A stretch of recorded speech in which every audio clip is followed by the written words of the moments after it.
picture is about the transistor. There are 3 transistors here in this collection of small electronic parts. The original point contact type, the junction type, and the phototransistor. And here is a more complex type of transistor. This is called the junction tetrode. These tiny transistors are destined to play a big part in our electronic age. They will make possible smaller, more compact electronic devices that will need less maintenance and have a longer life. But to grasp fully the importance of these new members of the electronic family, let's recall the wonders made possible by the high vacuum tube, the common radio tube. The roots of the electronic age reach back into the early years of our century. In 1907, Dr. Lee DeForest discovered that a grid of fine wire placed between a filament and a metal plate in a vacuum tube could control the flow of electrons between the filament and plate, and the tube could be made to amplify as well as detect electrical waves. He called this amplifying tube an audion. Weak signals applied to the input or grid of the audion caused similar and much stronger signals to flow from the plate or output. A few years later, 2 scientists, Dr. Arnold of Bell Telephone Laboratories and Dr. Langmuir of General Electric, working independently, found that by pumping out the audion tube to create a very high vacuum, they obtained greater fidelity and stability. Here is one of the first high vacuum tubes that started us on the way to the wonders of our electronic age. By 1915, telephone research physicists and engineers had succeeded in developing methods of manufacturing the vacuum tube with sufficiently uniform characteristics so that hundreds of them were installed as amplifiers, thus making possible the first telephone line between New York and San Francisco. And 3,000-mile transcontinental telephone calls became a reality. This same year, 1915, at Arlington, Virginia, telephone engineers hooked together 500 vacuum tubes to generate enough radio power to send the human voice across the Atlantic for the first time in history. Words spoken into a radio telephone transmitter at Arlington were heard by engineers listening at the Eiffel Tower in Paris and also at Pearl Harbor, Hawaii. 1920 brought the beginning of radio broadcasting, but a vacuum tube radio receiver was a real luxury. Then, the next 10 years gave us talking motion pictures, transoceanic radio telephone service, television demonstrations, and ship-to-shore telephony. With our electronic age in full swing, the coaxial cable, the cathode ray tube, the iconoscope, and the image orthicon, aided by hundreds of more conventional vacuum tubes, gave us television, radar for war, radar for peace, and then microwave radio relay to speed hundreds of telephone calls as well as television programs from coast to coast. The heart of all these electronic systems has been the vacuum tube. But the Bell Telephone Laboratories have added an entirely new and different heart to modern communication systems, the transistor, operating on a new and different principle arising from basic research on solid substances and how the electrons inside them behave. How did it all come about?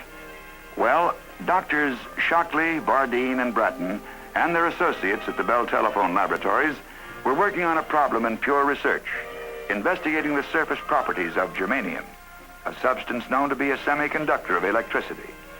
Their study suggested a way to amplify an electric current within a solid, without a vacuum or a heating element.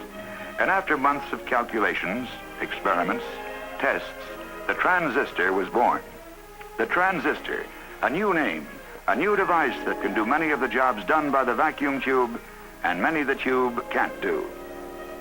Let's see how the transistor and tube measure up. First off, the vacuum tube is power hungry. While a tube like this generally demands a watt or more of electricity, a millionth of a watt is enough for the transistor. Even a makeshift battery of moist blotting paper wrapped around a coin can power a transistor.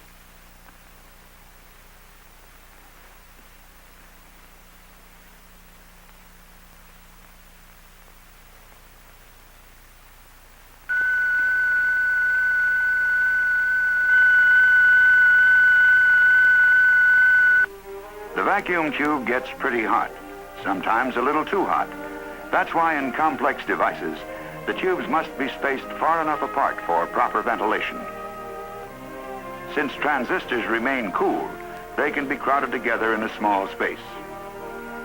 In size, reliability, and ruggedness too, the tiny transistor has many advantages. And research goes on to make it still more useful. Many new and improved types of transistors have followed the early models, but transistors are no longer just an experiment. Here, they are being produced at the Allentown, Pennsylvania plant of Western Electric, the manufacturing and supply unit of the Bell system. Different types for different purposes. The Bell telephone people have lots of jobs lined up for them. Jobs based on the transistor's ability to amplify speech sounds in this way. This is how my voice would sound over a 75-mile telephone line that has no amplifying device.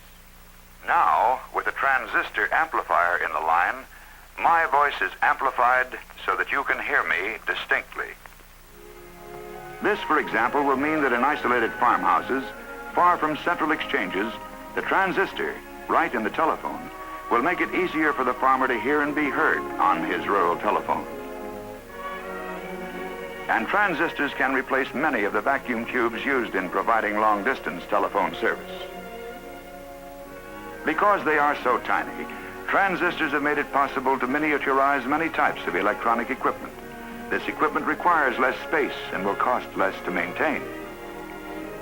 Transistors may also be used in multi-channel telephony, which increases the number of calls that can be carried at the same time along telephone lines.